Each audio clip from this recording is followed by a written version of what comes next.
Lokvani news, जनसामान्यांचा आवाज। सर्वांना नमस्कार। मी राहुल कर्डिले, जिल्हाधिकारी नांदेड।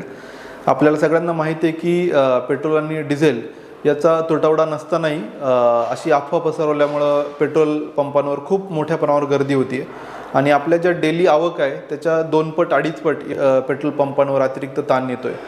त्यामुळं साहजिकच लोकांमध्ये घबराट होते। परंतु मी सगळ्यांना सांगू इच्छितो की आपल्याला जी डेली आवश्यकता आहे याचा नियमित पुरवठा आहे, आपल्याकडे कुठलीही टंचाई नाही आहे। परंतु या सगळ्या गर्दीमुळं जे जेन्युइन लोक यांनाही ते पेट्रोल भेटत नाही आहे, डिझेल भेटत नाही आणि त्यामुळे त्यांच्यात विनाकारण त्याचा समज तयार होतोय। माझं सर्व नांदेडकरांना आव्हान आहे की कृपया आपण अनावश्यक पद्धतीने खरेदी करू नये।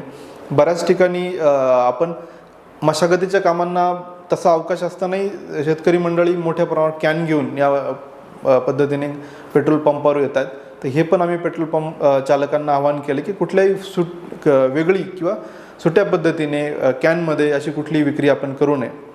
तर हे आवाहन केल्यानंतरही काही ठिकाणी आम्हाला असं लक्षात आलं की अजूनही ती गर्दी आहे।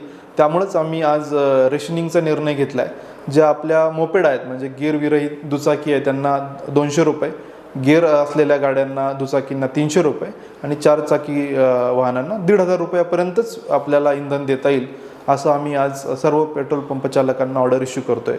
आणि परत एकदा आवाहन करतोय की कृपया आपण आपलं जे नॉर्मली आपण ज्या पद्धतीने वागतात त्याच पद्धतीने आपलं सुरळीत ठेवा। आपल्याकडं पुरेसा साठा आहे, पुरेशी आवक आहे, फक्त ती प्रचंड अतिरिक्त डिमांड विनाकारण निर्माण झाल्याने अशा प्रकारचं पॅनिक तयार होतंय, ते कृपया आपण टाळावं। धन्यवाद। आजच लोकवाणी न्यूज चॅनलला सबस्क्राईब करा।